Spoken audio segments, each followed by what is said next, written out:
to the people of Uganda.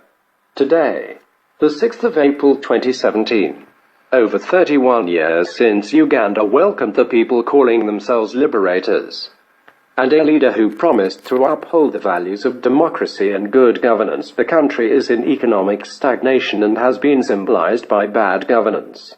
On behalf of the suffering people of Uganda, and after almost a decade of social media activism and keeping my fellow citizens informed, I, TVO, decided to call for a people's revolution.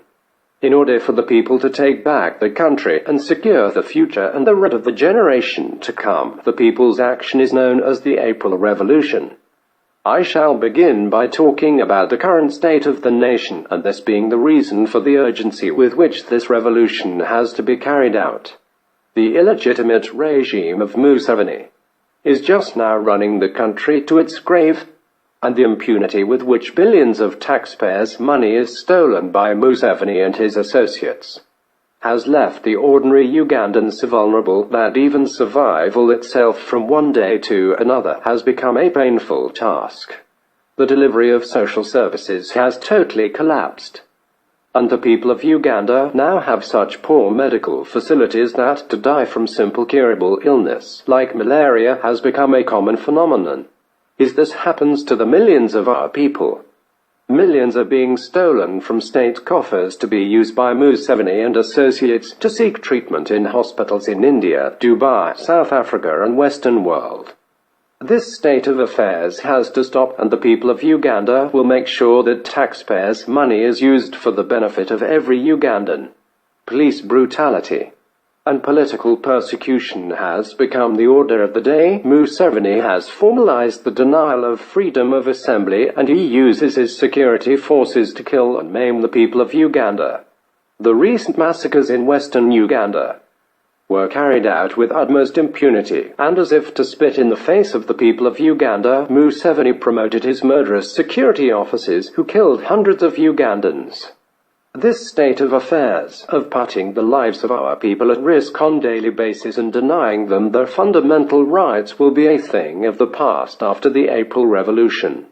Corruption is another cancer that has characterized the Museveni illegitimate regime. Donor funds and money got from the sale of natural resources is openly stolen and shared by the associates of Museveni family.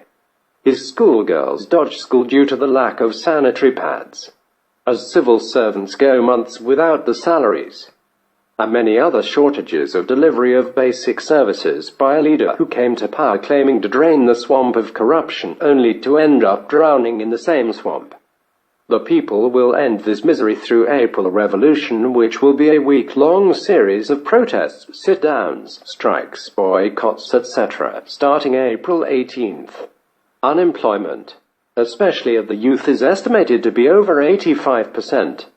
And instead of introducing strategies like intensive farming and putting money in setting up small-scale industries to employ the young people of Uganda, Museveni goes in the night and raids the treasury and gets out money, and goes to Russia and buys fighter jets for trillions, when the country of Uganda is not at war with any nation anywhere. This wrong priority, which is designed to ensure his illegitimate stay in power, is another major reason why the people of Uganda will have to show him the exit and take back our country and put the right priorities in place. In the 21st century, the people of Uganda are now dying from starvation, and the regime continues to allocate itself additional budget. As many of our people continue to die from starvation, Museveni and family continue to live in extravagance using our taxpayers' money as the ordinary Ugandan goes without food. Last but not least, I would like to assure you, to the people of Uganda, that this revolution is the only way we shall save our very existence. To the members of the security forces, where the majority are also victims of this regime's bad governance, I promise you that just like the people protected the members of security forces in Tunisia and Burkina Faso, we, the millions of the people of Uganda, shall protect you when you come and join in this revolution. The people of Uganda have many credible leaders, whom they have voted for in the past, and Museveni stole the vote at different levels, so you can be rest assured that there will be trusted and credible transitional leadership after the revolution. For God and my country.